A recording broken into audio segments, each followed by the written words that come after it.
What is up, everybody? Before this podcast begins, and I'm sorry to interrupt it, we just want to thank some of our sponsors because without them, we definitely would not be where we are today. Here are our sponsors: GK Calls, Migra Ammunition, Point Malay Waterfowl Festival, Gator Decoys, Flipping Bird Apparel, Firebolt Game Calls, Gibraltar Duck Hunters Association. So again, I am sorry for interrupting the podcast, but again, without these amazing companies and organizations, we would not be where we are today. So I hope you guys enjoy this week's podcast, and here you go.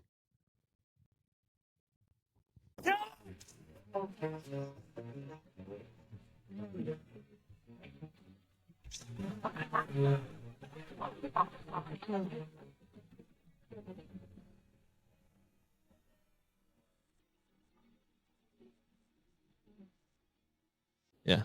What's going on, everybody? That was a little weird. Yeah. Chris and I are sitting here. Chris, what's going on? Oh, not a whole lot. It's been a Monday for me, that's for sure. Yeah, it's been a Monday.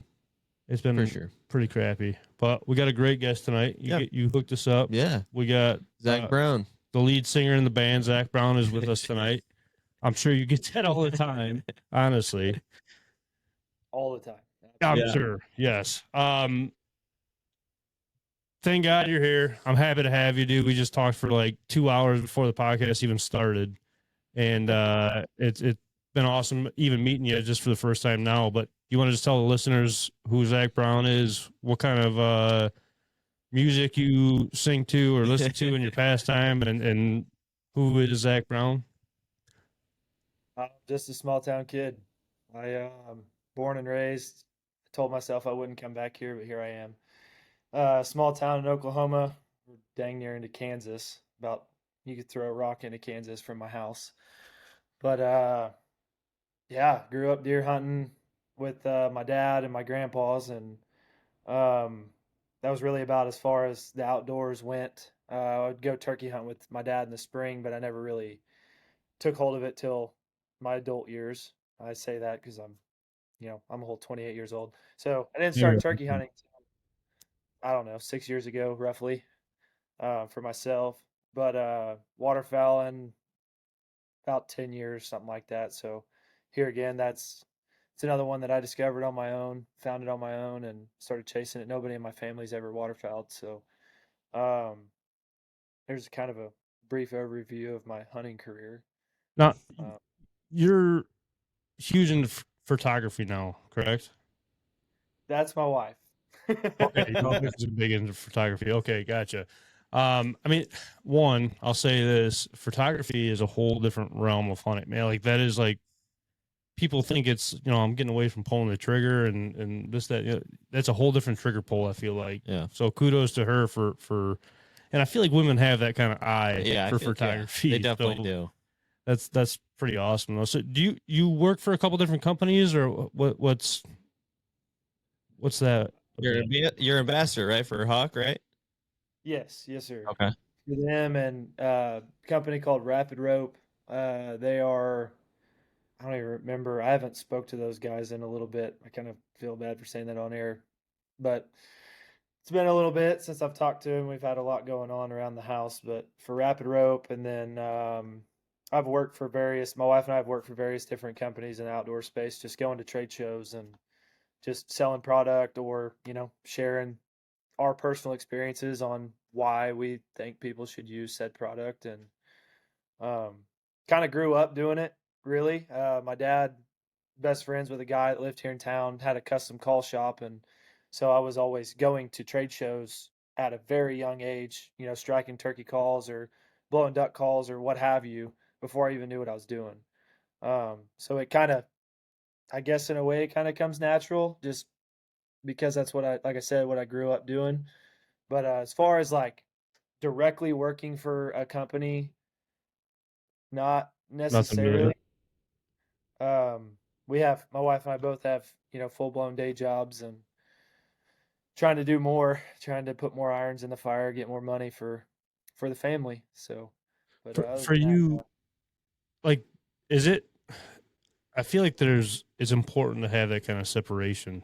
Like, yes, we'd all love to have that full-time gig on the outdoor company, or any outdoor company, but it's good to have that separation to kind of balance your whole life out wise. I mean, you got to have that away time from the actual sport, because we'll get into it a little bit. We'll say guiding. It sounds great in the beginning, but it becomes a job, Yep. and then you kind of feel like I don't know. I've never guided before, but it's more of a job. You kind of lose that passion of like the chase, I guess, because you're doing it pretty much for everybody else. I feel like. I mean, how important is that for, I guess, you? I guess what advice could you give to other people that want to do it full time? Uh, Make sure your priorities are square. And what I mean by that is don't go into it just like looking for the next best thing. Go into it because you legitimately want to. Like you obviously want to, pursue your passion. Like that's obviously step one. Right. But step two, it's not going to be hunky dory all the time. It's going to freaking suck, dude. And it does. It like for here, seasons from November to January for ducks. You can dabble into February for geese, for lake goose, but you're second to last weekend of season and you have a hot spell and it's 65 degrees and you haven't had a push of birds in a whole month. I mean, dude, you're at each other's throats. The guys are at each other's throats. The clients are complaining. There's a lot of, it's legitimate. The clients are not killing. Yeah, for sure. Aren't finding birds. So I mean, it's all legitimate things, but it puts you in an area of life that you don't really recognize it till you're out of it. Right.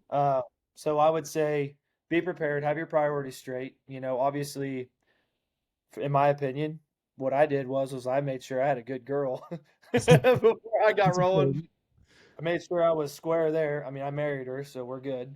But I made sure she was cool with that because there is long days and long nights, and the long nights version is not sleep. It is doing the unseen, like like you never understood. There is never a set schedule ever.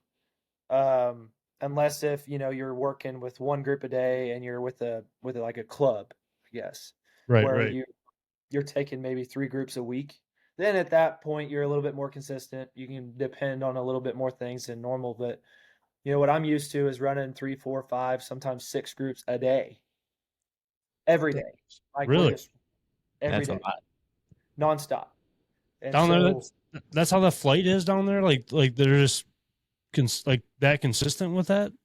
yeah, Really? I mean, granted, 10 years ago, like really when I first started hunting, before I started guiding or anything, I didn't even know what a guide was, but I didn't know what I had. I mean, I would drive 5 minutes. I would just be outside of town and be pounding them. And little did I know there's all these outfitters around me. I mean, that's kind of how I got introduced to the guy that I ended up working for is I was beating the shit out of him just on my own, didn't even know he existed. Like I had all these guides around me I never knew, never ran into him, and um, just having fun with my buddies, and just one thing led to another. Some different people had met, like knew him or like was friends with him, but knew me, vice versa. We just kind of met through the grapevine and ended up running into each other, and he hired me. Um, but all in all, the whole guide game thing is an experience to have 100%. I think if you want to do it, absolutely, but make sure your priorities are straight. Make sure your, bills are going to be paid, all the basic foundational things, but make sure you're between the ears prepared for the unexpected because it's going to happen. That's probably the best way to put it, because I feel like a lot of the guys, I don't think they realize how much away time and, like you said, behind the scenes stuff that goes down, whether it's picking up decoy spreads, putting them out, the night before, going back to the lodge or the house and getting an hour or two of sleep, and then you're right back at it the next day. It's just one thing after another, and that's what wears out a lot of the guys, the younger guys. I feel like that's, it's cool and all to have these,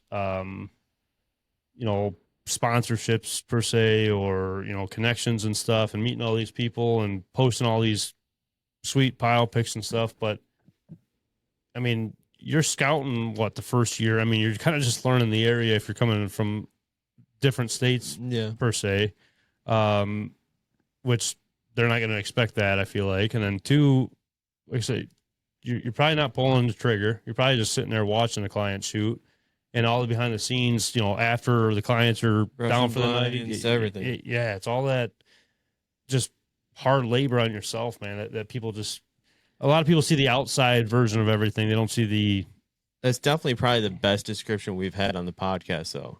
Yeah, for sure. For people wanting to get into that, I feel like that's touches everything. For sure. I mean, your home life is number one, right? I mean, that's the biggest thing. Absolutely. I mean, I think an awesome thing, though, is just being able to meet all the clients. So, especially on a good hunt, I'll say. If it's a bad hunt, I don't know if you're too happy about meeting those clients because they're not happy. They probably don't want to talk to you after it, but that's probably one of the top things in my eyes that I would envision, I guess, just the camaraderie, I guess, after the hunts and stuff like that. I don't know. That's getting into the, I don't know, the guiding and stuff. How difficult was that for you? How difficult was it to transition from like a buddy hunt to just going out there and making money? Was it difficult at all? Not really, dude. I mean, No. because before I was guiding, because I did play college baseball. Okay. And so being a baseball player, being a waterfowler is like, that's the best thing you could do because you got, the off season, right before spring and everything.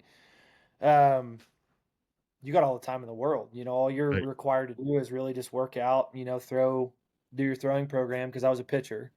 So just do a throwing program, bang that out in the midday, when everybody else is taking naps or cleaning birds from that morning before, or going to getting gas station food, whatever, you can figure it out. So like leading into it, like I said, I was playing ball. So it wasn't like I was there the entire season. I only technically guided one whole season one time, but and the company I work for is Red Rock Outdoors. Okay. Sorry, I never said that. I apologize. No, you're good. You're good. But I was working for them when I was playing ball. Like I was there maybe 15 days, and it's all mix and match. It could have been a few days during Thanksgiving break. Most of it was during Christmas break, and then maybe a weekend or two there at the end of January, like right there towards the tail end of season. So with that being said, it wasn't like I was going to have a whole lot of days to do much anyway. I'm away from home, and then I come home for Christmas break or come home for Thanksgiving break, and I want to see family. I want to spend time. I'm a huge family guy. But that doesn't change the fact that while I'm sitting there hanging out with family, I'm twitching because I could be looking for the next shoot. So I would find my way to, hey guys, I got to go. I'm now, this is my job. So now you got the excuse to go. Right.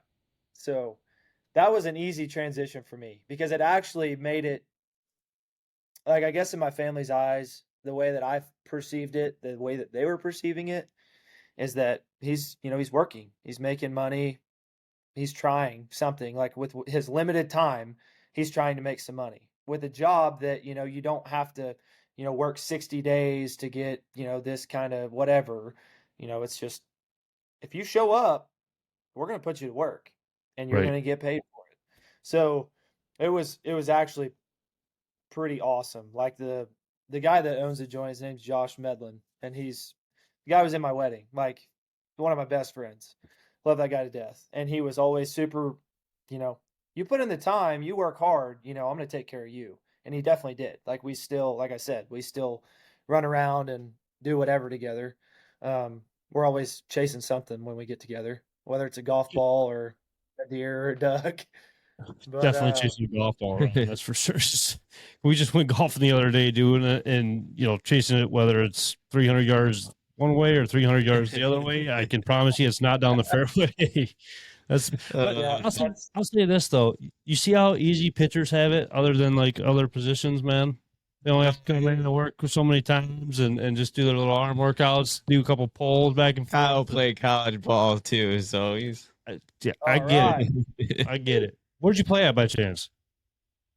I played at this little school called NEO as a JUCO. Played there That's my freshman year, and then transferred to NOC Tonkwall, which is just 10 minutes down the road here. Played there for 2 years, and then transferred to a D2 in Oklahoma City. Got my nice. bachelor's. So, and I Nice. mean, I don't know if you can see it or not, but I've got Tommy John? yeah, I got two of them. Oh man. So with that being said, I hardly ever played. Like I just basically worked out and was morale booster.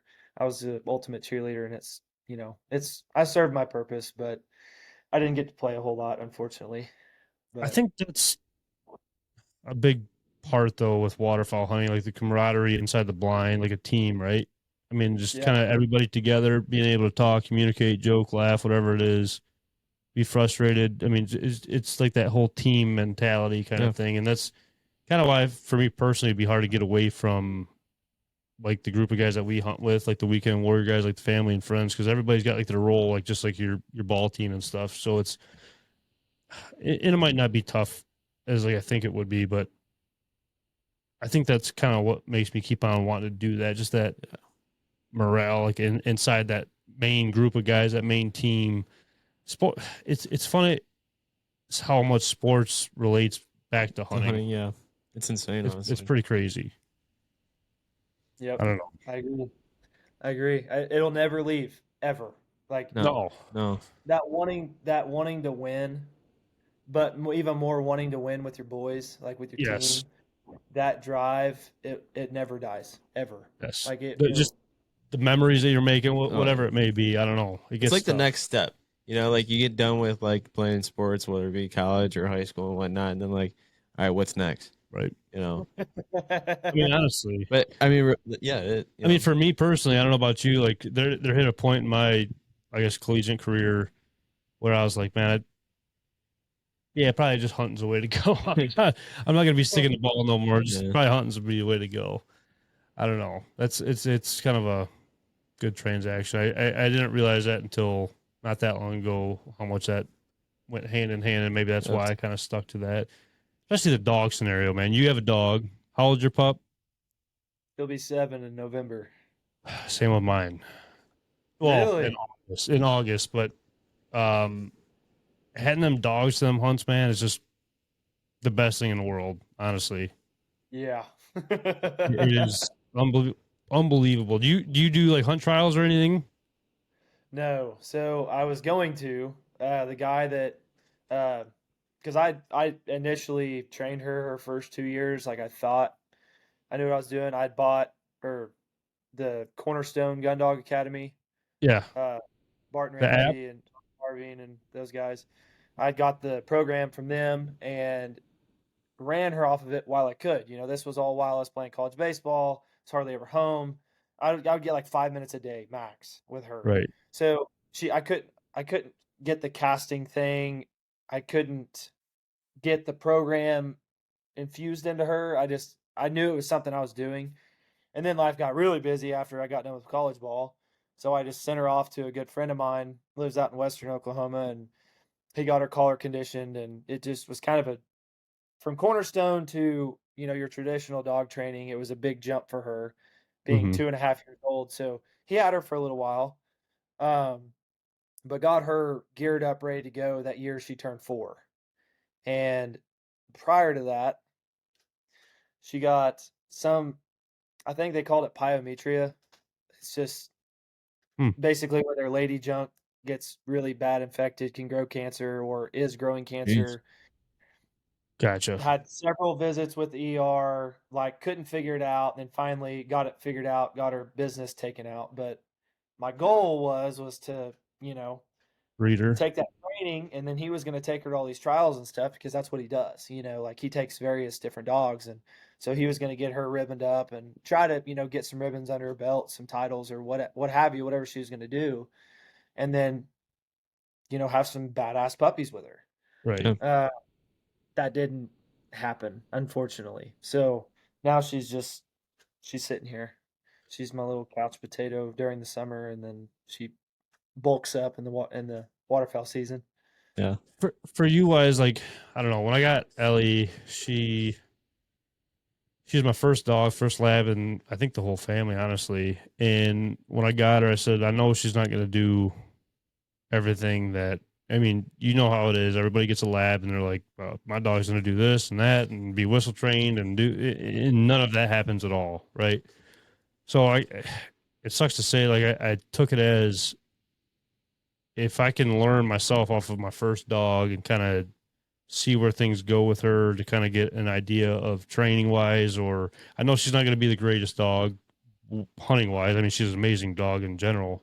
But if I can get her to stay until I call her name to go retrieve, and she just brings that bird 10 yards closer, that's 10 yards less that I got to walk, and I'll be happy with it. You know, like I said, we're just hunting with friends and family. It's not that big of a deal. You know, let me learn while she's learning, and we'll go from there. And I don't know, it bringing a dog into the situation is such a, I don't know, humbling thing. Just you care more about them having fun than yourself having fun on these hunts. Well, overall, just like, even if you have a new hunter and they see that dog work, it like totally blows their mind. Well, just getting them out of the truck wise, or the kennel or whatever it may be, just getting them out, and then that new hunter sees that dog out there, and it's like, oh, this is sweet. Yeah. Like, we're cooking breakfast, we got a dog out here, we're having a good time. Like, this is awesome. Then they see the dog work, and it's like, oh wow. Yes. You know? And then they go by a lab, and then they can't, you know, hand signal and whistle train like they say they're going to, and it's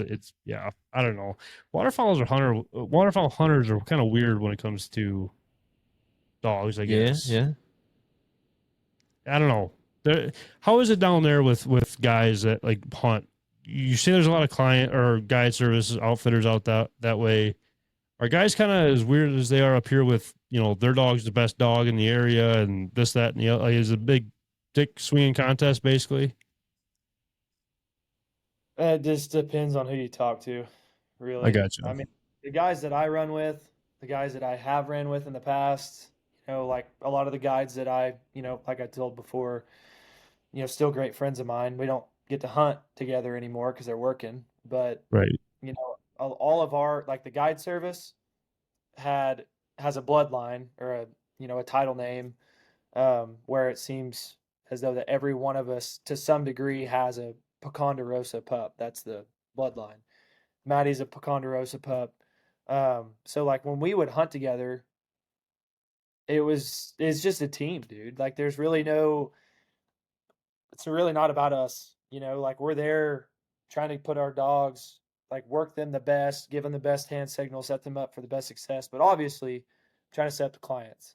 So it's like, at the end of the day, it doesn't really matter. Like, you know, if your dog sucks, I'm probably going to let you know about it, but I'm not going to sit there and tell you your dog sucks. I'm going to tell you, hey, like, here's some hand signal stuff I was watching. Like, here's some stuff I watched, you know, on this, you know, this cassette tape deal whenever I was learning how to train, you know, whatever. Like, we would always work together. Now, granted, there's always those guys you can talk to, and like, my dog's the most badass thing this side of the Mississippi, and there's no dog faster. My dog can jump higher than yours, and cool, dude. Yeah. Good for you. I bet you my dog still retrieves more ducks than yours does. But anyways, yes. You know, like, but I don't say that. You know, it's just I let them roll with it. You know, there's a reason why, you know, I don't run with those guys anymore.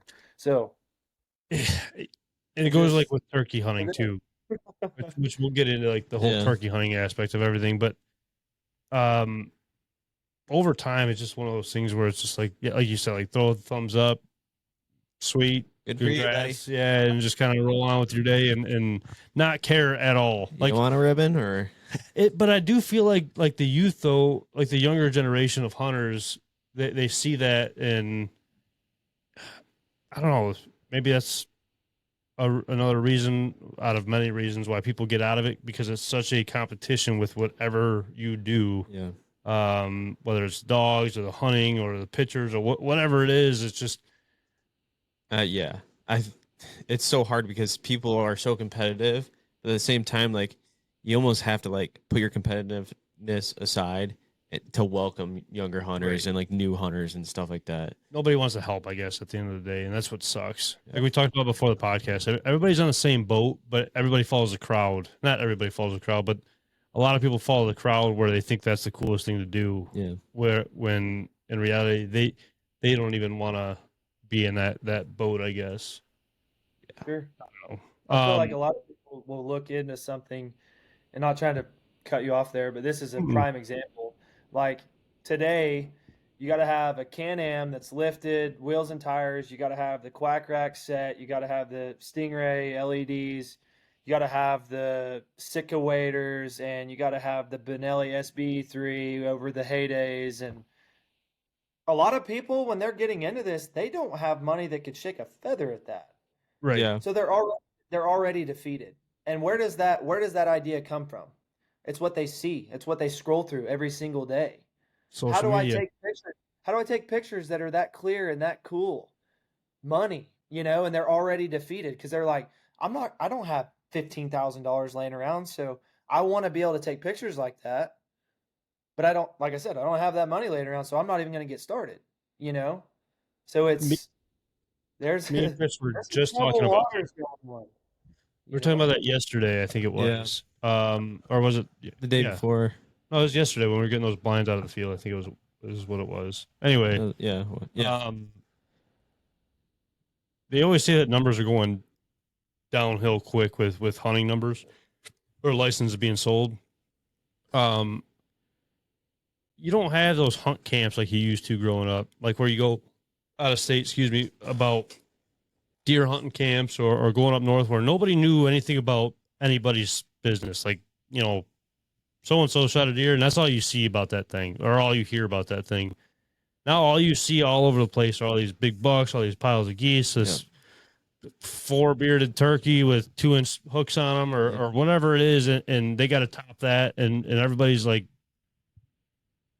got to be the one-upper, and then you kind of get what I'm saying. Like it's got to be a competition with everything. There needs to be more praise for people just getting into it. Like if there's a kid, his first solo hunt goes out there and kills 3 birds. People need to praise that. It ain't even about even killing a bird. No, but just going out there and doing it yourself. Like right. Just learning off of every hunt, and that's what I think a lot of people are getting away from too. Yeah. If you're not learning on every hunt or taking away something out of that hunt, you're doing it for the wrong reasons, or you're not doing it. Yeah, I mean, I guess for the right reasons. I mean, besides the hunt, what did that bird do, or what did that deer do, or what did that turkey do, where I could do something a little bit different to change his mind on why he didn't come in this time? Why did that flock of geese not dump in when they were here the day before? Yeah. Like, learn, even if it's not a successful hunt. You should be able to learn every time. Enjoy, and that's got to be one of the hardest things as a guide, especially making sure those moments like that, even though you're in the whole learning process too, you're not 60 years old, you haven't been doing it for X amount of years, and you've been around the block a million times where you know what they're wanting this time of year, and just making sure that they're having a good time, even though it's not a successful hunt and they maybe drove thousands of miles or flew in or whatever it may be. That's got to be such a difficult thing to stay positive about, I guess. Sure. I mean, anybody can relate to that situation. You don't have to be a guide to be in the situation where the birds just didn't fly, or Joe Blow over here busted the roost. Like stuff happens. Like it just, but at the end of the day, you got to control what you can control. That's it. Plain and simple. If you've done everything you can do, why complain? Why be mad? I mean, it's human to get mad, but you can't control everything. And so, like, my biggest goal being in the blind, even to this day, even though I'm not guiding anymore, make an impression on somebody, make up a memory, make up a story, just ask questions. I mean, there's nothing wrong with questions. Like, absolutely nothing. Like, spitballing everything under the sun, because at the end of that hunt, whether you pulled the trigger once or 100 times, there is an opportunity for somebody to take something from that hunt, to not only remember you by, but be able to maybe regurgitate a memorable story that they had in their past life, or they had a hunt with their grandpa or whatever. Then you just start asking questions, and you start drilling them. And then next thing you know, they're feeling like they're on cloud nine because they just got to relive a moment that they'll never forget, probably never get to have again, So it's not, the competitiveness will always be there. It's never going to change. It's human nature. My theory is forget about where you've came from. Go out there for who you're going to be. You know what I mean? Like, have fun. Enjoy it. Like, who you're going to be means I had a shit hunt today. Terrible hunt. That who you're going to be, if you're going to be mad in the blind, that who you're going to be is not going to be who you want to be. You know what I mean? You're going to be mad. You're going to carry it home, kick the dog, like something bad could happen. Like, just enjoy your moment, enjoy your time. God made this place for us to enjoy, and life is too short to not do that. So that's where very good way of putting about 10%. It's hard. I guess you could kind of say it the same way. I kind of see it as like, yes, the way that you like, who are you going to be? What is your name going to represent? Like, I guess in your community wise, like when you're gone, right? But I could say too, don't forget about that first hunt where you finally had that first bird do it the way you wanted it to do, and that feeling, right? Like, everybody starts off in that same realm, that same position as a hunter.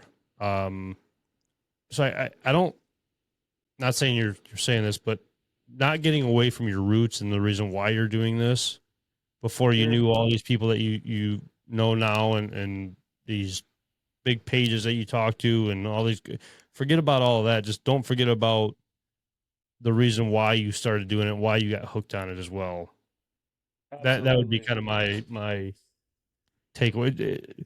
But you do make a very good point, and I never looked at it that way on who you're going to be.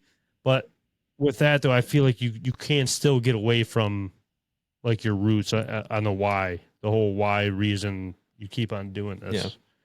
So I don't know. It does get very tricky in those aspects of it all. I think so. Yeah. Go ahead.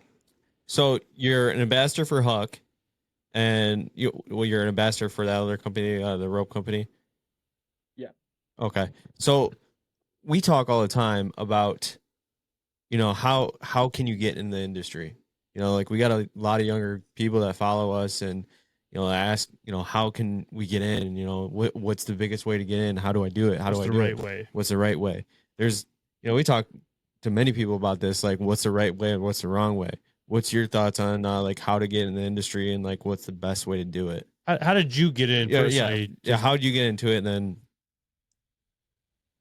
so mine's kind of a rabbit trail, but the guy I used to guide for, he saw a post that David Maestas made on Facebook. He was, traveling through our area on his way up to Game Fair, which is up there in Minnesota. And he was just, I need help. I need a hand. I had some people back out on me last second. I'm kind of hosed. Like, I'm looking for somebody. At the time, I had used finishers and everything, but I didn't know anybody. His name's Josh. Josh had saw the post. He messaged him on my behalf. And then a few days later, David messaged me and said, "Hey, are you in or are you out?" And so we made it happen. We drove all the way up there to Game Fair, which from here, it's 14 hours roughly of a drive. Drove all the way up there, went to the show, and just being present. That was essentially how it all began. And it all started from Dave taking a shot in the dark on me and having me come work the booth for him, because right next door was Alex Langbell, which, owner of Gun Dog Outdoors. Him and Dave are best friends. They go everywhere together. They, do these shows together, and really good friends. And so they had booked an Airbnb together. So I stayed at that Airbnb with them. Got to know Alex through that process, got to meet several different people that I grew up watching, on YouTube or TV or whatever. And it's just like, I'm sitting here drinking beer with them. Surreal moment. We're just BSing, dude. It was unreal. It was the whole weekend. I think it was that first weekend, because second weekend's usually, call contests and a lot of that stuff. So right. My work schedule, I could only work that first weekend. But that was kind of where it all began. You know, it started there. Dave needed help at another show up in Salt Lake City. Went and worked that for him. Worked some shows back here around home. Went to Omaha. Like we traveled all over the place to work these shows for Dave. And through that, you know, you work a booth. You got to show up early. Set your booth up.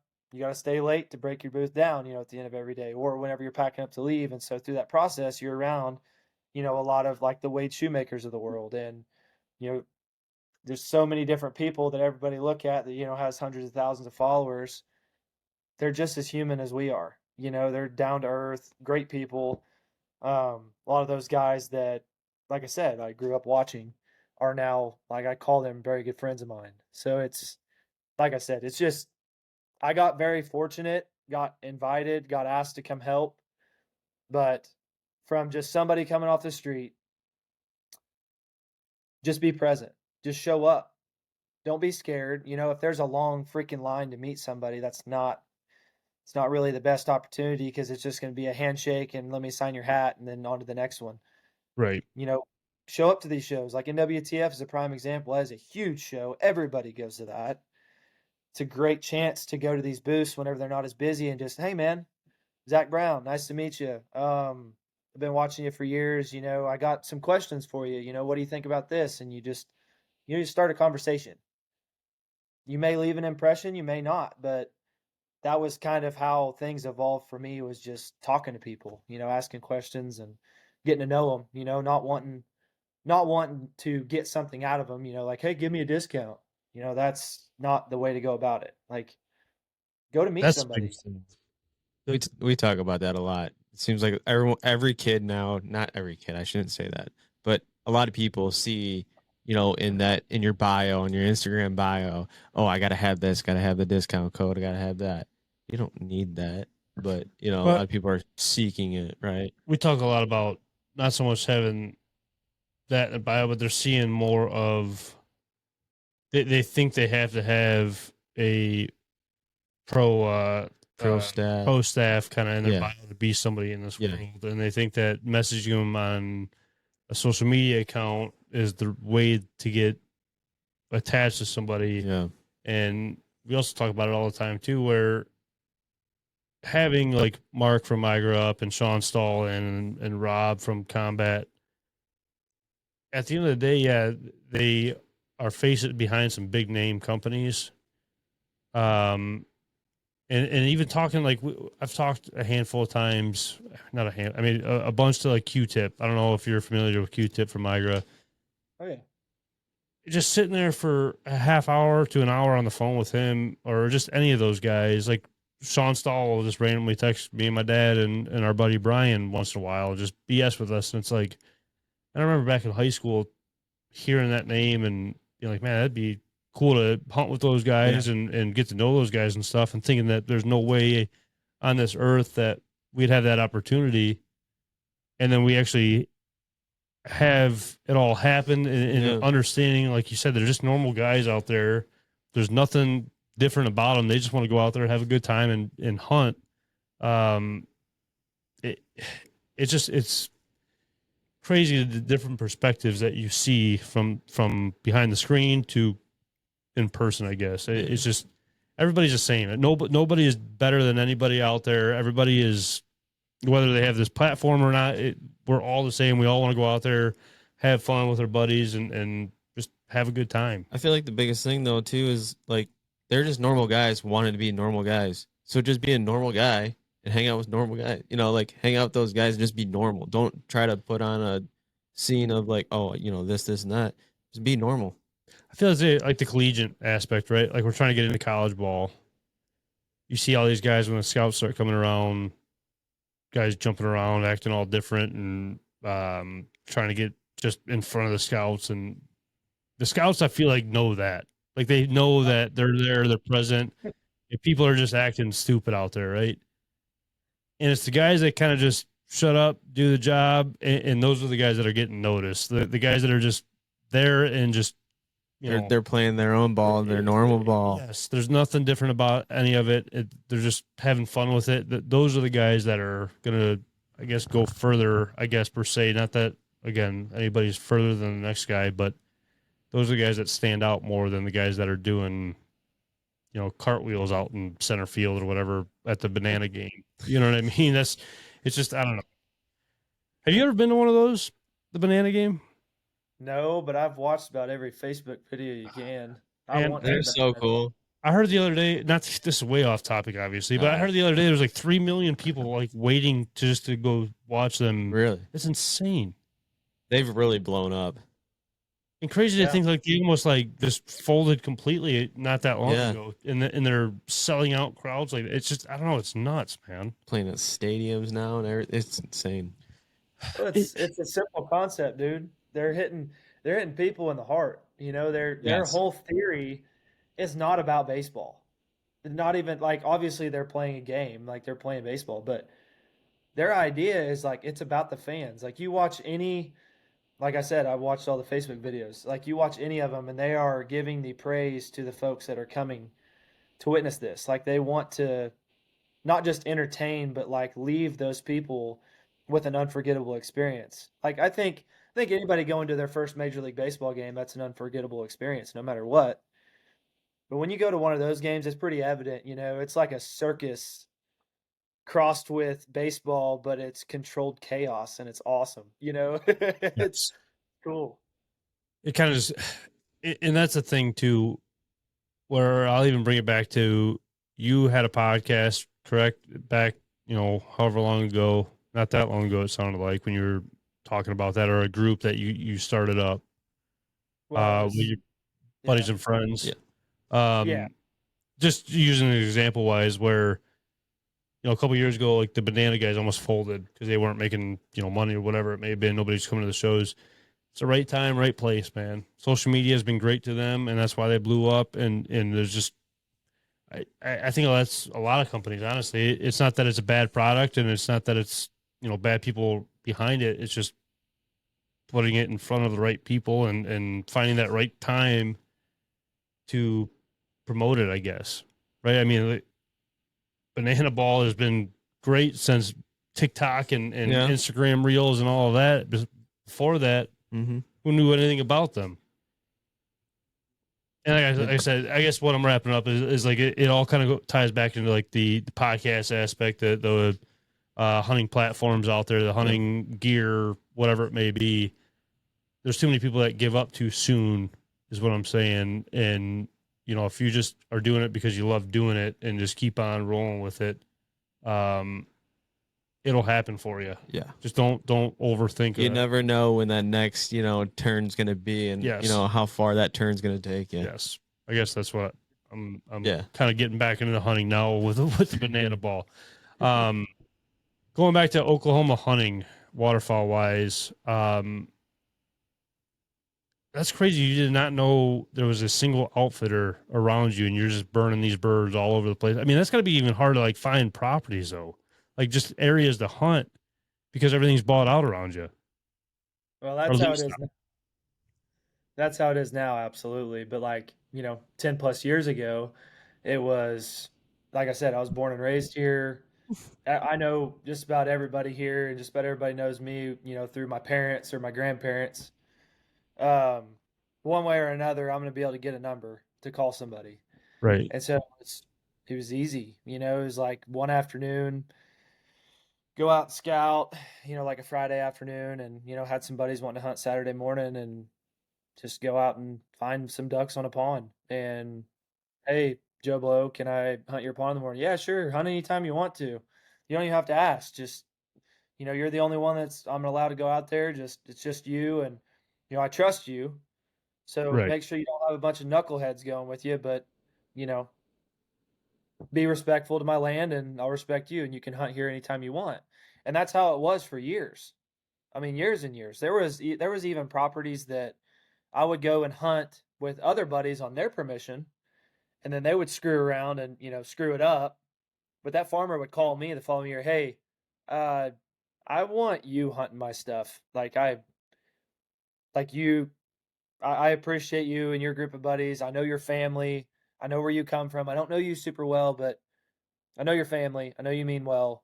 So you can hunt all my stuff. Just be respectful, And I'm not here again, I'm not talking myself up. I'm just trying to put into play, draw a picture of like what it used to be like. Right. It was left and right. It was nothing. And now, if you don't have hot pockets and fat checks, you Talking about ain't the hunting. food hot pockets. Those just freaking like the money Money. sliding out your Sure. Hot pockets. pocket. That's what's kind of crazy. Like the southern states wise, like how many outfitters and guys there are.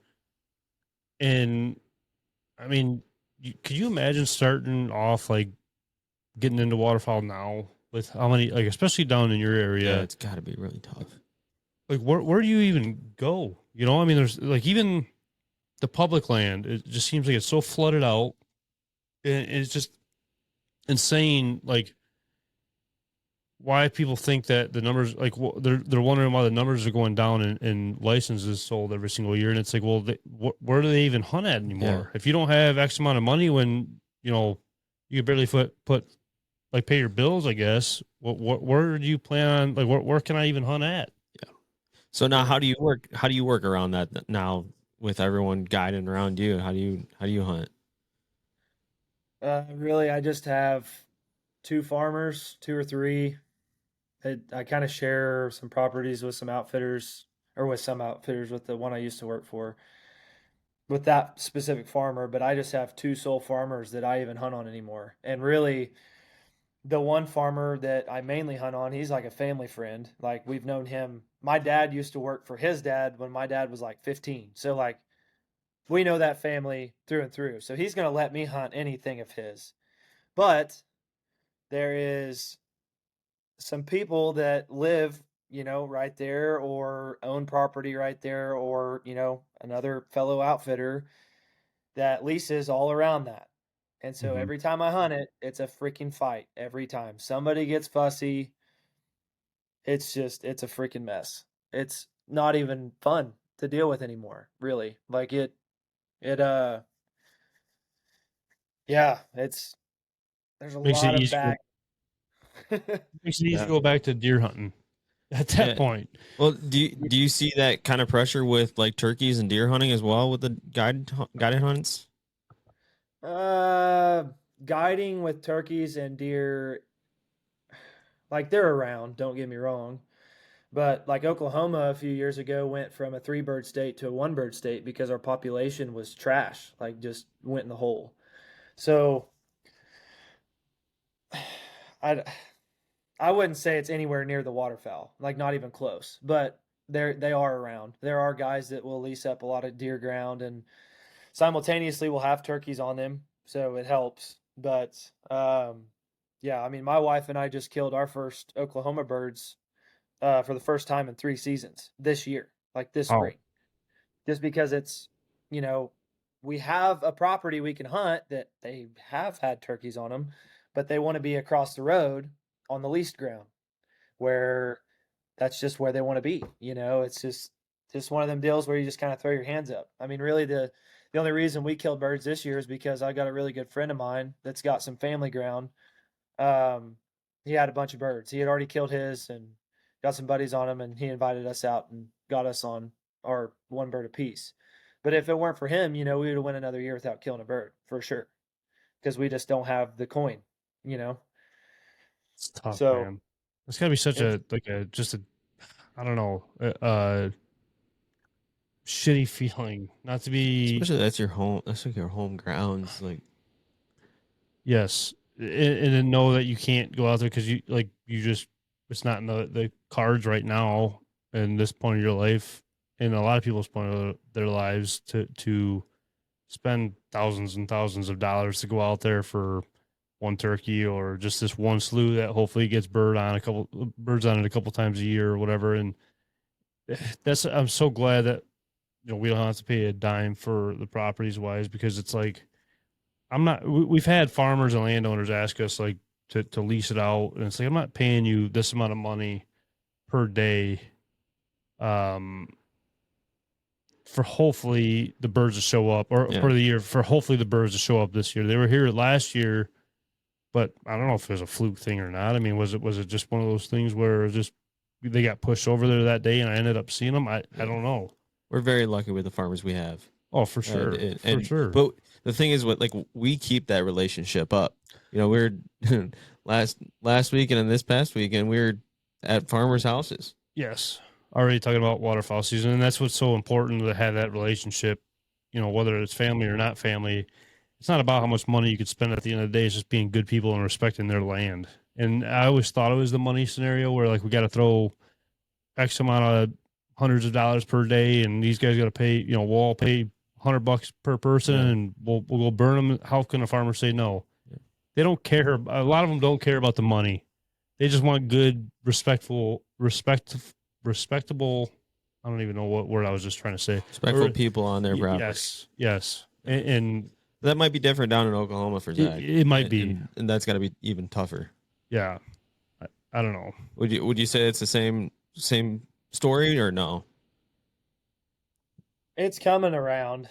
It's like a lot of farmers are realizing that, even though, this outfitter is paying me, $75,000 a year to lease my ground. I mean, that's more than most people make in a year.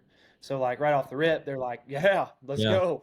Yeah, take it all. I don't care. Do it. We'll do whatever you want. Do whatever you want leads into they don't really care. They rut the field up. Trash. They leave gates open. Their cows get out. It just starts to snowball. You know what I mean? And then they just get sick and tired of dealing with them. And a lot of times in those situations around here, like those big farmers that expect big checks because they already have a lot of money, they'll just bounce to the next outfitter, like whoever the next biggest bidder is. But then again, you've got smaller farmers like the guys that I referenced to that I hunt on. They're family friends, and they could care less about money. They just want somebody to take care of their land, just like what you had said. But most of the time these days, it's, yeah, you can hunt. How much are you going to pay me? And it just doesn't happen for me. Like that's just it's a lot of the reason why, not a lot of the reason why, but it's one of the reasons why I got out of guiding was just because of the rat race that's just constantly, the egos and I'm better than you. Oh, you killed 49, I killed 53. Like, suck it, right. Right. Just a lot of that clashing, I mean, I'm a competitive person, extremely competitive person. And it just got to that point to where it ruined me. You had to call a farmer the day after season ended or somebody else was going to take it out from under you. And not only were they going to take it, but they were going to double what you were paying just to make sure you don't turn around and try to take it back. And it just builds and it builds and it builds. And these farmers get so used to these $75,000, $100,000 checks. And I'm not kidding. Like it goes above that for a year, for at least. It's insane. It's got to be more than some of their land too. Oh yeah. What's crazy about it is, like you said in the beginning of the podcast, keeping your home life secured wise. And how do you even begin to do that when you're guiding and have to spend that much money? And then on top of, having to call at 1 a.m. in the morning to make sure that you got it for the following year or whatever it may be. Like, it's just such a headache for the entire season. I mean, you seriously, it sounds like you have to be completely committed the entire 365 days a year to be able to stay on that ground instead of somebody else kind of sneaking into your ground, especially with lodging and everything else. I mean, you obviously got to want to stand out from all the other competitors around your area. So it's just kind of, man, with those prices going up for leases and stuff like that. I can only imagine the prices of just a normal guy wanting to go out of state for a goose hunt or something like that. It's got to be even crazier. Probably goes up every year.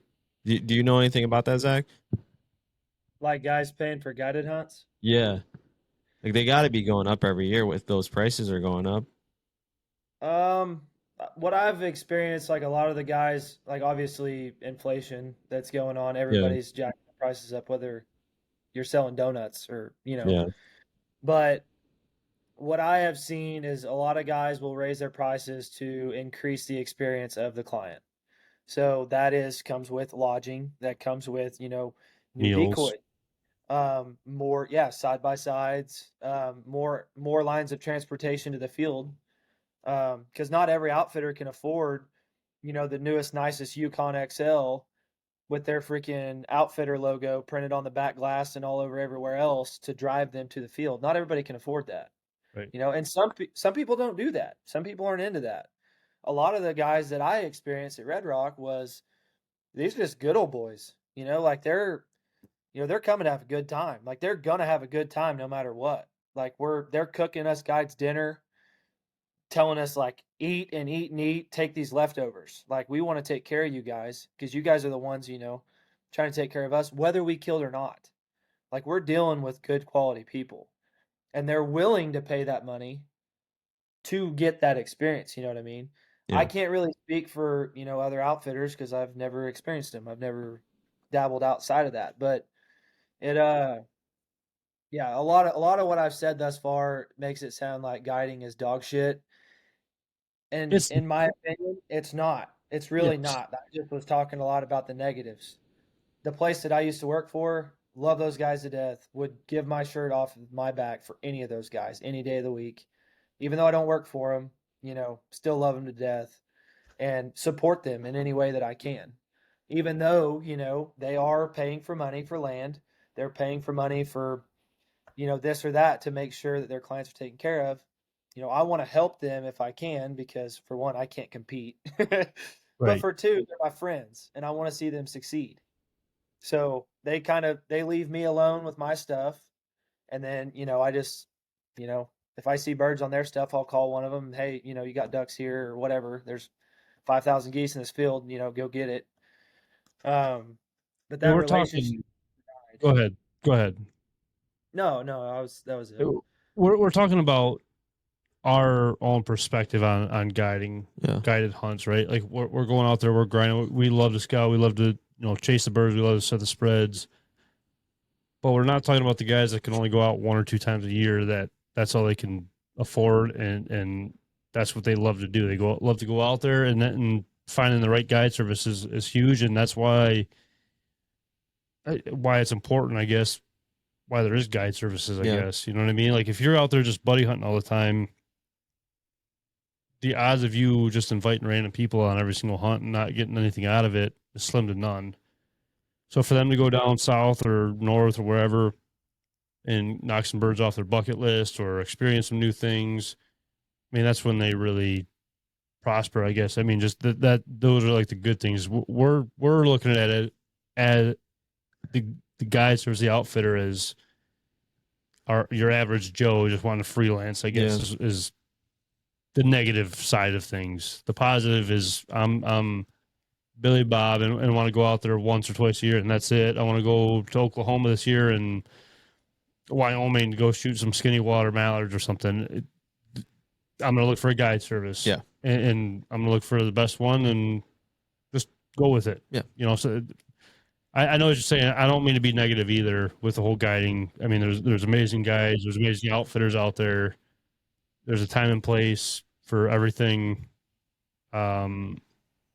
Yeah, I don't know. But not to try to be negative about the whole guiding aspect. It just makes it hard for the little guys is basically what we're getting at. It is. Living it. Yes. do you travel a lot for waterfowl hunting at all? I mean, do you go state to state or like what's your kind of season look like? No, like a lot of the times, we're chasing deer till late November, early December, because it doesn't matter how many years we tell ourselves we're going to pattern these bucks and then go kill them opening weekend. It never happens. So we're chasing them, Yes. late in the season. But in Oklahoma, the flyway is so different now. Like, 10 years ago, you're killing them all November, all of December, and beating them up in January. Now it's like not even worth looking at your decoys till the end of December for me. Because I don't like if you go west, way out west, you're going to be killing them pretty good. If you got, like I said, if you've got good access or good connections, whatever, you're going to be killing them for a good majority of the season. But for right here, they really don't push through here heavy until end of December and then into January. So I really don't do Please much outside of state. You're not the guy that's making fun of us up north for the people feeding birds and these duck hunting. No, no.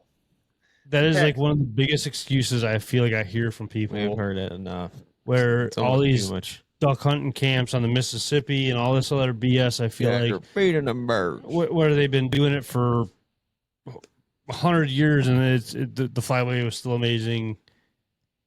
I don't know. It's got to change over years, and it probably has not been this. You know, you look back 100 years, was it the same? I don't know. I don't know. People say like the glory days were always back in the day and stuff. I think the glory days are every single year. It's just how much work you're willing to put in to finding them birds and putting that work in to do your homework. You know, there's still the same amount of birds flying out. Granted, you know, they're warmer winters now and whatever it may be, but it's not Betty Lou at the park feeding them with bread, and that's the reason why they're staying up there that like for so long. Yeah. You know, they're still down there. I mean, it's just we see it all the time with the divers on Lake Erie. Yeah. You know, they come in late, and it's just is what it is, and nobody can control Mother Nature. We're seeing the mallards stay up in Canada, those hardy lake birds that are sitting on a 5-foot circle that, you know, a little fountain's making. Yep. Adapt and overcome is all I got to say. The biggest thing I hate, or the thing that I hate the most when I hear people like throwing these excuses out there, we don't have birds, we don't have this, we don't have that, you know, they're staying here, they're staying there. I got one thing to say: just do better. Do better at what you're going for. Kyle's saying that's your new saying. It is. You gotta get a shirt made up that. I'm telling you, it's just like do better. Like, do your scouting more. Yeah. Get out of those comfort zones. Do like if you gotta go. If you're gonna complain that you don't have no birds in your area, and you have to drive an hour, which we do every single day, to go scout. Just to scout, we're driving close to an hour. We'll say to get there, and then we're out there till it's dark. Yes, and if there's not birds there, then what are we doing? We're going further. We're finding the birds to be weekend warriors and not make a dime off of this thing. Yeah. There's no excuse for anybody to not do that as well. Get a group of good buddies out there, get on the same goal, go out, scout, put your homework in, and enjoy it. Just, again, do better. If that's what you want, if you want to kill birds consistently, you have to do that. It's that simple. And it just pisses me off. I'm sorry. No, you're good. I don't, no. Like Mother Nature is Mother Nature. And like I said earlier, you can control what you can control. So sitting around getting mad about birds not being around is kind of a big waste of time, in my opinion. So, yeah. Not even stagnant birds too, though. You're hunting stagnant birds, then do a smaller spread or something. Do something different than everybody else do. That's why we don't run skinnies up here. I'm already on a tandem now. Thanks a lot, Zach. I'm on here. Everybody's throwing skinnies out now. Yeah. Everybody is, because it's easy, right? It's easier to store. It's easier to do all this stuff. Throw 24 full bodies out there, and I guarantee you're going to have better decoying birds out in the field. Like, be natural. I want to hear Zach's take on that. I not speaking for you, but I feel like it's going to be different for smaller geese down south. But even the mallards, though, throw 2 mallards out there. Throw a bunch of coots out there. Be different. But yes, what is your opinion without speaking for you? Full bodies are king. Thank you.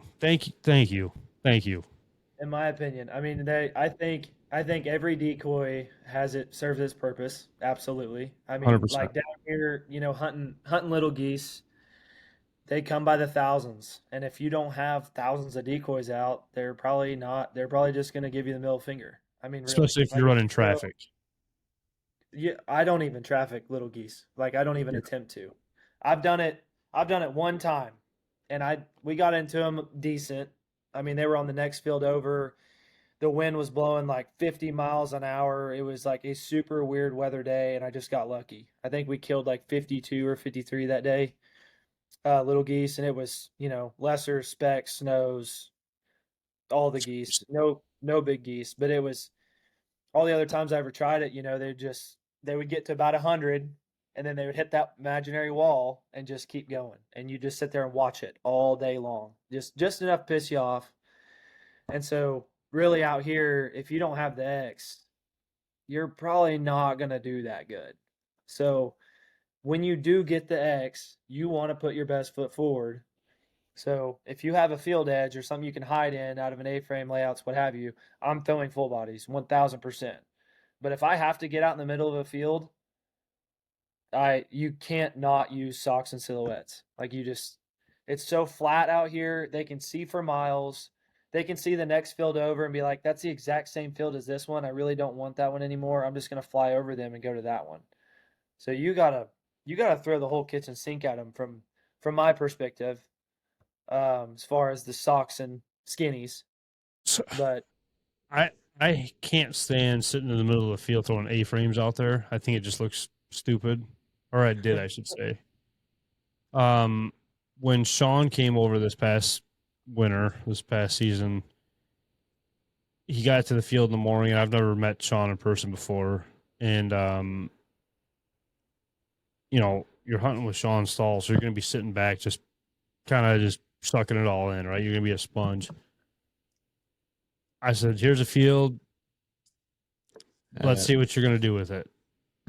And we threw the panel blinds out, and he actually had cattle fencing with like raffia grass and actual grass attached to it, just zip tied to it. And it was just, you know, two pieces, and you kind of just set it in front of the blinds to kind of just break up the blinds a little bit.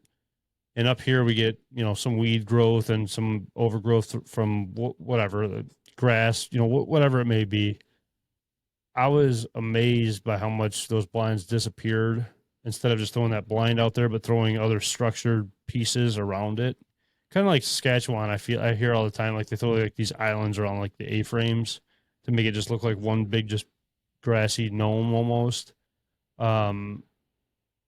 After that hunt, I've been kind of hooked on the thought of throwing those cattle fences out and just, you know, whether it's the sunlight that you kind of have to angle the blinds with or whatever you may have. Like it was kind of a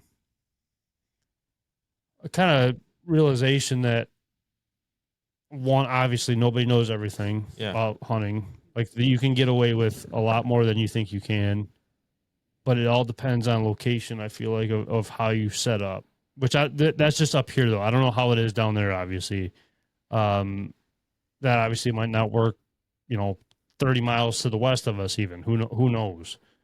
But I don't know. The skinnies, like you were saying though, the skinnies, the full bodies, they all got a time and a place, and picking and choosing is big. Yeah, absolutely.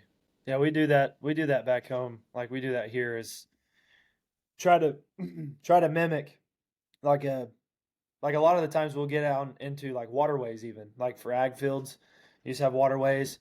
And if the farmer didn't mow them, you know, that summer, and they're just thick, oh man, like we're licking our chops, dude. Like we're gonna disappear. You know, you got Johnson grass that's above your head and all kinds of different stuff where you're just gonna disappear. Granted, one thing that I don't understand is like you watch guys that hunt, from my perspective, what I see, a lot of guys up north, they have zero top cover on their blinds, like none. It's just like stuff just folded over the edges and you can see right down the blind. Like if you do that down here, you will not shoot a thing. They will see that black line through the middle of your blind and they will keep going. So like top cover is a must no matter what you're hunting, where you're hunting. You have to be completely locked in. And I mean, yes, you're jumping through a jungle, unfortunately. Right. But top cover is a must. And then what we'll do is we'll stab like Johnson grass or little branches or stuff around us to like break it up, you know, so they can see through, you know, like if you're in the decoys looking back at the blind, you can see through, you know, your Johnson grass clumps and all that stuff. And then obviously you see the blob in the middle of your blind, but that mimics, you know, that's just where the grass is really thick, I guess. And it's worked really good for us. I think that's kind of where you were going to what Sean did. Well, he was actually putting them separate from the blind itself. Like he was having it like 10 yards in front of the blind. So when they're coming in at a certain angle, which the smaller D's, I feel like I've never hunted them, so I don't really know. So correct me if I'm wrong. they're kind of high and floating straight down almost compared to the big geese up here. They're kind of just soaring in, locked up for a while, just floating themselves in. So they're getting to a certain angle where you have this grass in front of you or this brush in front of you now, where it's separating your blinds, and you're not just a big giant rectangle out there. Like you got this front cover that's breaking you up, and yes, the top cover is important, especially later in the season when the birds have been hunted, obviously.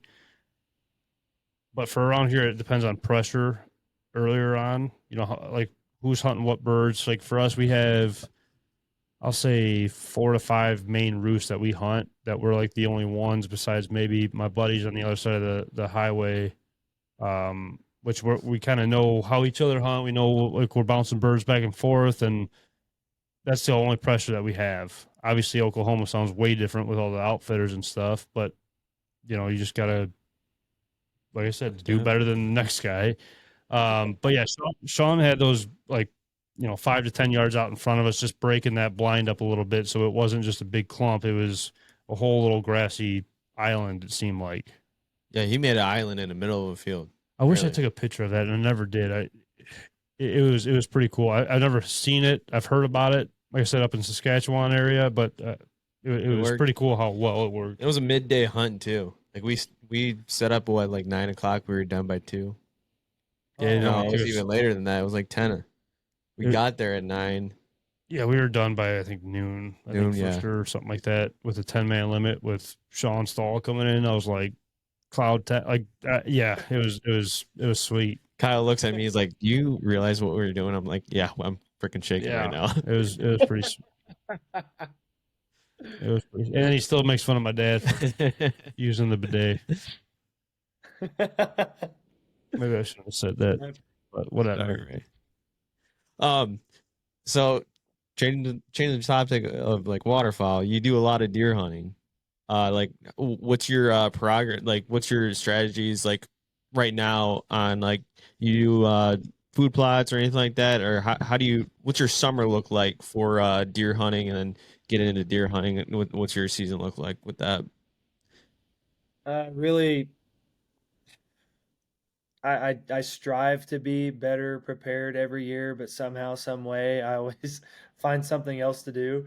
As far as like planning food plots, we've always been really good about getting feeders out and getting cameras out through Moultrie, which that's something I hadn't even mentioned before. But my wife and I do.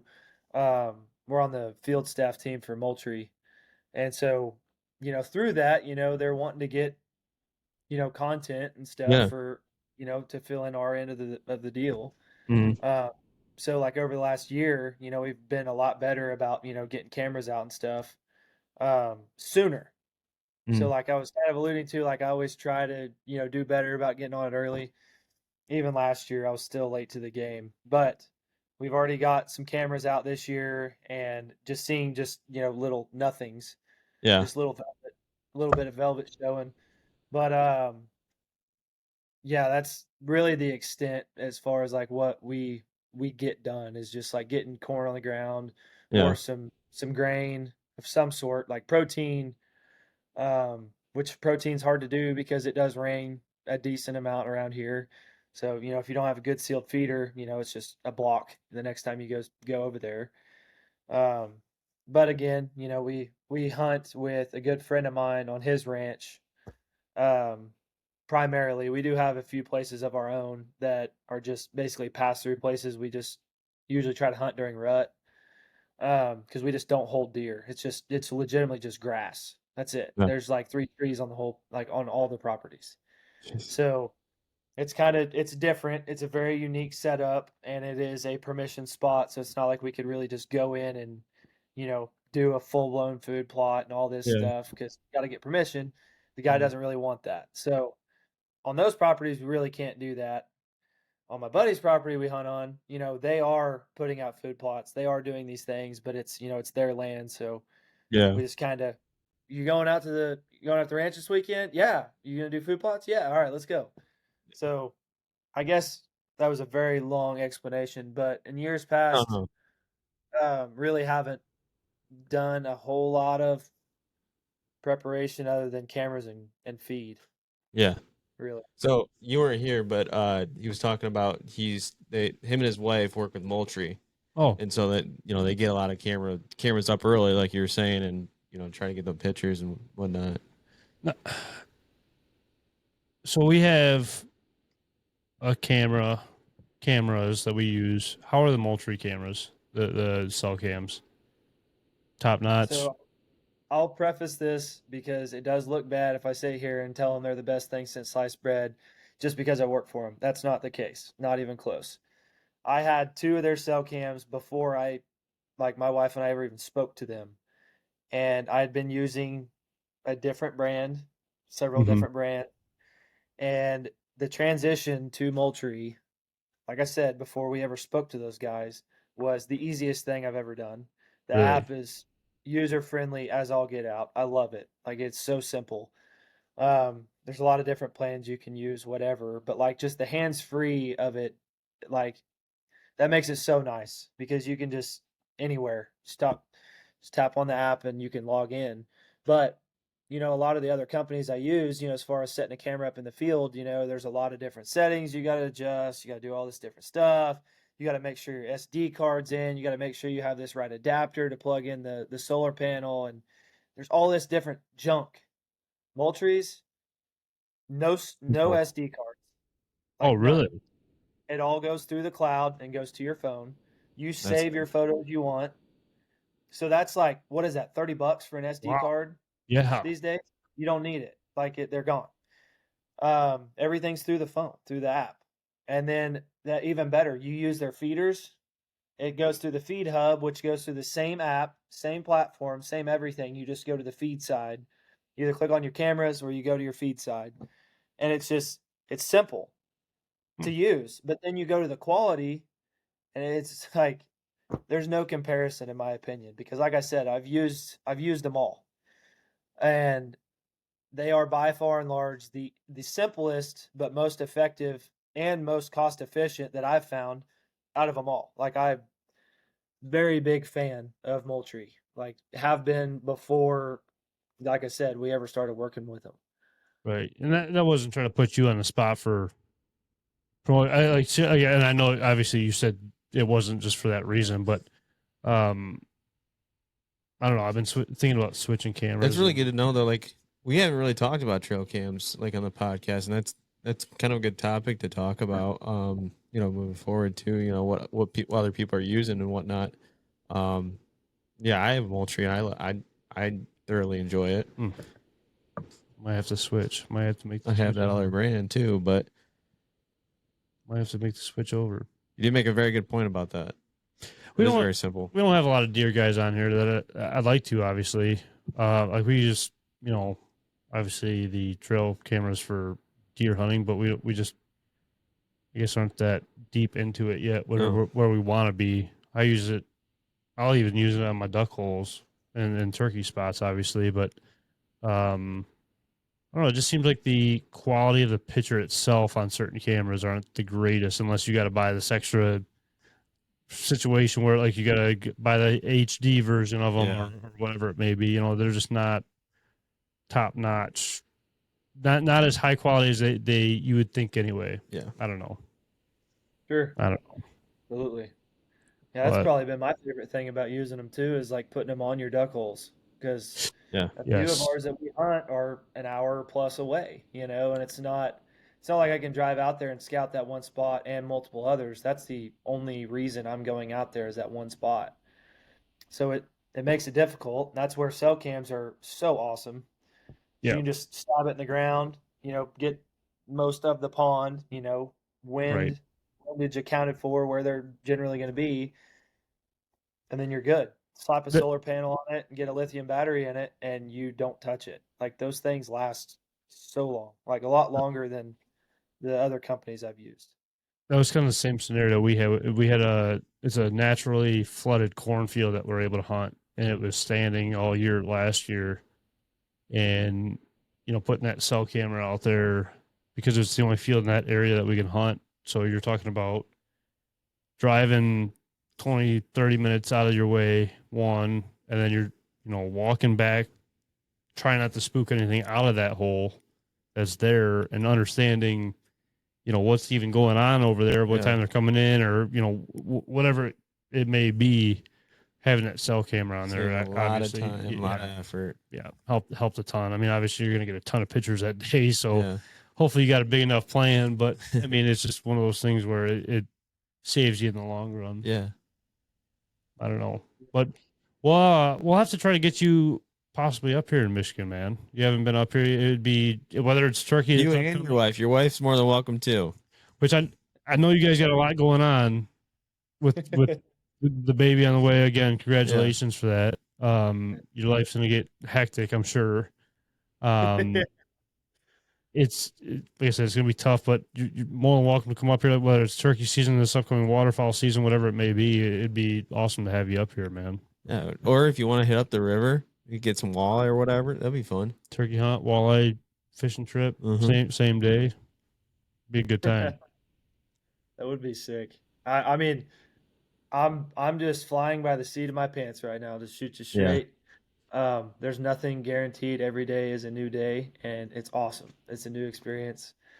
So like this year, it's like I don't even know what's gonna happen next. But after the kiddo comes along and we start getting things figured out, hopefully, we're first timers here. But hopefully, yes. Like I would love to come up there because I've got several buddies that live up in that area, and not in your area, but like Michigan and surrounding states, that constantly telling me, dude, you'll never go home. They're always telling me to come up north. Just don't tell too many people that. Yeah. I'm trying to keep it a little gem. No, that'll be good. Come up here and get something planned out. It'll be a good time for sure. Definitely. For sure. I don't want to cut this off, but I also don't want to keep you too late, man. I would love to have you stay in contact, obviously.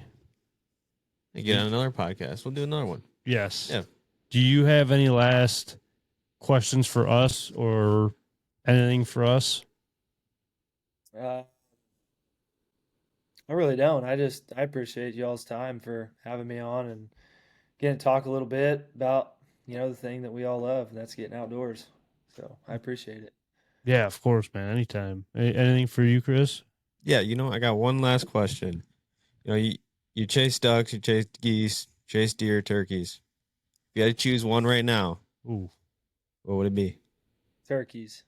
Thank you. Yeah. Thank you. Thank you. Thank you. Thank you. People look at me crazy up here for saying the same thing, and it's like, nope, that's the one right there. That is the one. And here's the thing, too. You say that without even hearing a true Eastern goblin in the woods. Ooh. When you hear, maybe you've gone, maybe you've killed some Easterns. I don't know. But until you hear a Eastern out there hammering in the woods, oh, man, it's something different. It's different, man. It is. It really is. I don't know. It's something special. That's for sure. And I know every turkey is special in its own way, obviously, but it just seems like I don't know. This is a double-edged sword because I haven't heard the other, like a Rio or a Merriam or anything goblin, but from even like the videos, like those Easterns are just way more just deep and I don't know. There's something about it. There's something about just turkey hunting in general. It seems like. Absolutely. Yeah, I mean, go ahead. No, you go. I was just gonna say we've chased Easterns in Kansas and killed a few piece. Okay. My wife have, and so we've heard them. And I, like you said, I have no idea what a hardwood Eastern gobble sounds like, but we've killed every subspecies except for an Osceola in Florida. Really? We've chased a lot of different states too. Like we've killed them in different places, same subspecies but in different states. Right. And that Eastern, that is I've killed 3 in my career, 3 Easterns, 2 or 3. I haven't killed a bunch, but I was, with my wife when she killed her 2 or 3, and her brother, he's killed a few. Been with some buddies up there, they've killed a few, So like getting to hear that and then getting to hear them, chasing Miriam's in Washington, chasing Miriam's in Montana, chasing Rios even, up in North Kansas, to chasing Rios here. Just a lot of different places. That Eastern gobble is uncomparable. It's That's my something favorite bird special. to It chase. is. My Yes. favorite. It's crazy to just think about, kind of taking a step back, what hunting's brought to everyone, Mm-hmm. whether you're going state to state or the people you get to meet, or just the conversations that you get to have through, like you said, the same passion, the same drive that yours. I don't know. It's just pretty surreal, I guess. Just relating on Eastern, we're states away, Mm-hmm. and we can both agree on that. It's just there's just something about it. Something special, that's for sure. Definitely. What's next for Zac Brown? What kind of are you dropping an album soon, or what's next for you?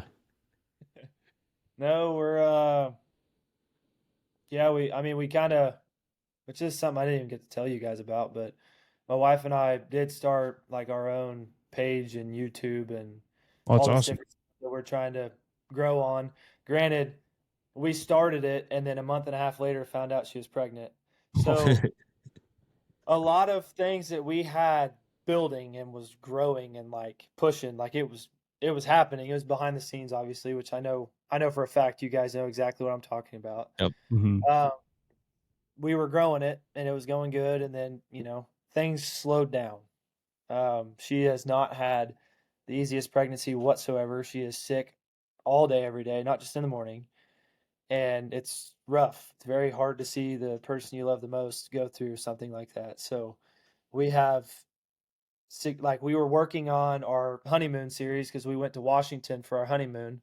Went up there and turkey hunted with some of our really good friends. They invited us out, and so we filmed the whole thing. That's And so we sweet. had already dropped one YouTube video, had number 2 and number 3 like on deck, about ready to drop, within turkey season. And then, you know, everything kind of got put on pause for right now. So if there was Family first, anything that's man. going to be Yep. next, it was going to be that. But we're taking the little blessing that God gave us, because she's been told, I've been told, we've heard a lot of stories from doctors that, if you guys ever even do have kids, it's going to suck. And so here we are, like we have a blessing. So we have Yeah. a lot of really cool things going, even though, we thought we knew where we were going with our passions. We're just going to get to join in a new little hunting buddy. So that's our key focus right now, is just, getting better prepared for that and working every day and just trying to make sure she's comfortable. So That's definitely. big. That's big. What I mean, if you want, what is your guys' page? What's the YouTube? Where can people find you at? the page is called Straight and Narrow. So like Okay. the straight and narrow path, basically. That's Like, our YouTube and TikTok and Instagram and all that stuff. And then my Instagram's just Zac Brown. Just, I think it's on the screen. I don't know. yeah, Um, yeah. Straight and narrow. I like that a lot, though. Actually, that's it. I like that. we try to do it straight, shoot you straight, stay on the narrow path like the Lord intended it for us to. So Wish more people were like that. I'll tell you that much right now. Definitely. So, appreciate that. but Zac, I appreciate your time, man. I'm sorry for keeping you on for, I think we're going on like hour 7 now, because I think we talked for about 6 hours before the podcast. So I apologize for that. Again, I appreciate your time, Chris. I appreciate you setting this all up. It's just, again, crazy that somebody that I literally just met today, there's that many connections that we could have states away, like you 100%, said, yeah. Chris. It's kind of one of those feelings, like you not that I felt this way, but we're all in it for the same reason. And it just kind of proves that point at the end of the day. When you meet good guys, like Zac, and it's almost like the icing on the cake. Yes. We're all in it for the same reason and Same goal at the end of the day. Yeah. So, Zac, I appreciate it again. Appreciate your time. And appreciate everybody tuning in on this week's podcast. And we will see you guys on the next one. Peace. See you, Zac. Thank you. See ya. All right, we good?